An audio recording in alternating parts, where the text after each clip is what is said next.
छत्तीसगढ़ माया के धार, मोर छत्तीसगढ़ माया के धार। धान के खुशबू माटी सुगंध अपार, अरबा पैरी के पावन माटी। जय हो मोर धरती महान।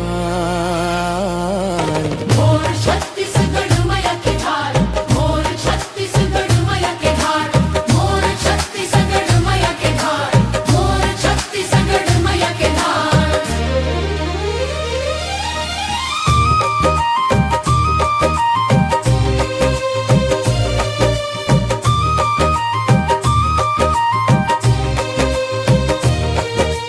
हरियर खेत में लहराए धार, गांव गली गूंजे शराब और गाना के तान।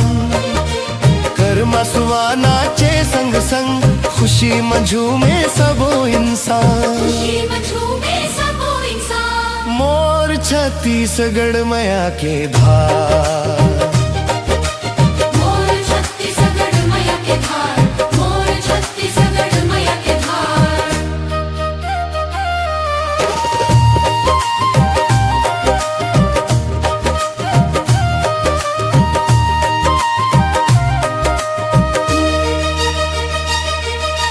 तीजा पोरा हरेली के रंग, देवारी मन जगमंगा थे हर आंगन। ढोल नगाड़ा बाजे, जब जब मोर मन नाचे। जब जब मोर मन नाचे, सतनामा के ज्योति जलत रहे। माया दया मन मम पलत रहे। भाईचारा के बंसी बाजे, सुख शांति घर घर फलत रहे। सुख शांति घर घर फलत रहे। मोर छत्तीसगढ़ माया के धार, संस्कृति मम बसे संसार। जय जोहार के गूंजे पुकार, मोर धरती ला बारंबार प्रणाम।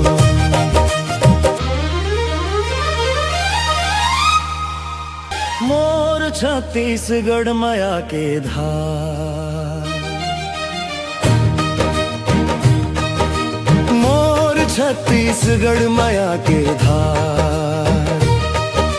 धान के खुशबू माटी सुगंध अपार, अरबा पैरी के पावन माटी। जय हो मोर धरती महान। मोर छत्तीसगढ़ माया के धार, मोर छत्तीसगढ़ माया के धार, मोर छत्तीसगढ़ माया के धार, मोर छत्तीसगढ़ माया के धार।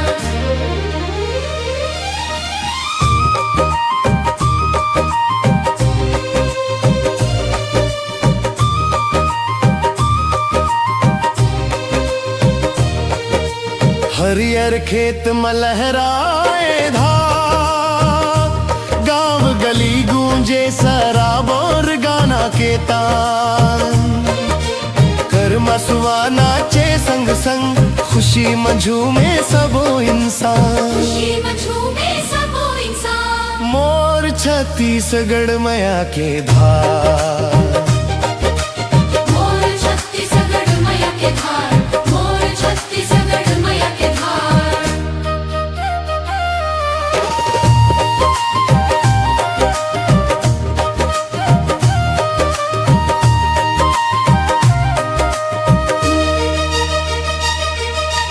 तीजा पोरा हरेली के रंग, देवारी मन जगमंगा थे हर आंगन।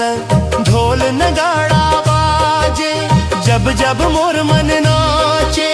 जब जब मोर मन नाचे, सतनामा के ज्योति जलत रहे। माया दया मन मम पलत रहे।